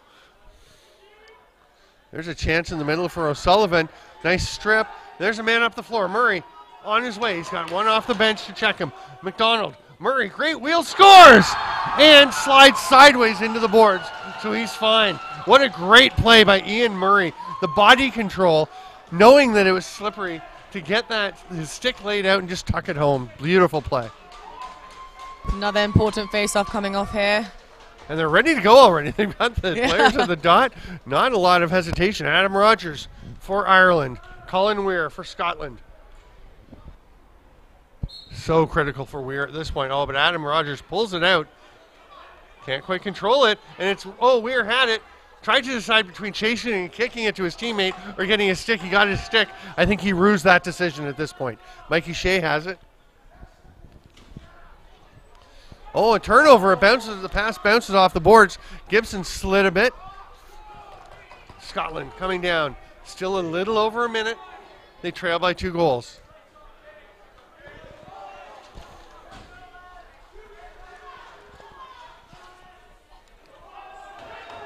Shot didn't really go the way that Beck was hoping it would. And McMillan was able to just catch it fairly easily, make the pass out. 2-goal lead still for Ireland. 42 seconds left. 14 now on the shot clock for the Irish. They'll use as much of it as they can. Jordan Wheaton with Murray on him. Wheaton's so good at protecting that ball. It goes to the net, gets the shot off. I don't think it hit the net. And here comes Murray, who just scored a beautiful goal. And he has the look in his eyes of someone who wants to do it himself, except he's got a man ahead. He passes it to Moffat. I think they're going to wait and hope they get 1 goal and then take one if they can get it back. The goalie has come to the net. Moffat shoots, comes back to him. Scotland gets the ball. Penalty coming to Ireland. Take a shot. Here it is. It's blown down. Time will expire. There was about 1.5 seconds left. Charlie Aubrey is that right? Aubrey is pretty excited. He's generally an excited guy. He is. You should have him up here in this commentary box. It'd be a nice break for me. I wouldn't have to talk much. Yeah, exactly. Charlie could carry a game all by himself and might be still sitting there for the next game, just sharing his thoughts on the world. I mean, I'm surprised you can't hear him from the other side of the bench. Right? So the final, whoa, it's gone. They're shutting things down for the day. The final score 20-18 in favor of Ireland in a rematch of last year's well-noted European Championship game. And what an e-box it's been. I'm Stephen Stamp with Jane Lee. Do you have any final thoughts you want to share about the weekend? Oh, well, thanks for having us, and thanks to e-box for having all the organisers for putting on such an amazing tournament for us as well, and really promoting us and all the women that have played in she-box as well.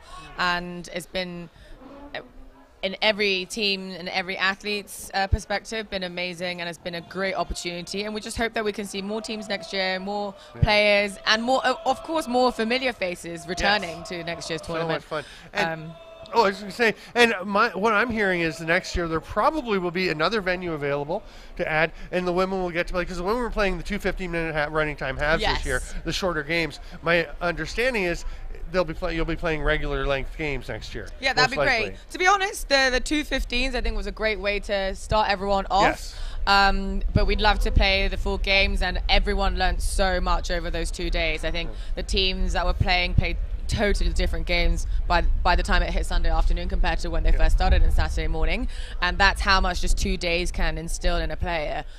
So just extra 2 quarters in each game, that would be absolutely amazing, and we love it here. You know, it's always an enjoyable tournament, and wonderful place, and it's just, the atmosphere is great. Everyone loves being here. You know, it's a real event of the year almost, especially over this side of Europe. So yeah, and what a great game to finish today, and finish E-Box and She-Box. Thanks for coming up, Jane Lee. It was really fun to have you in the booth. And thanks very much for having me. So much. And that'll do it for E-Box.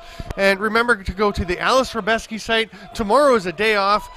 Well, it's a day off for us. For the people here in Radotín at the club, definitely not a day off. They are preparing everything to shift over to the Alice Rabeski Memorial. In fact, the Moon Bears are out on the floor as the first team to practice for the Alice Rabeski. Ireland and Scotland haven't even left the rink yet.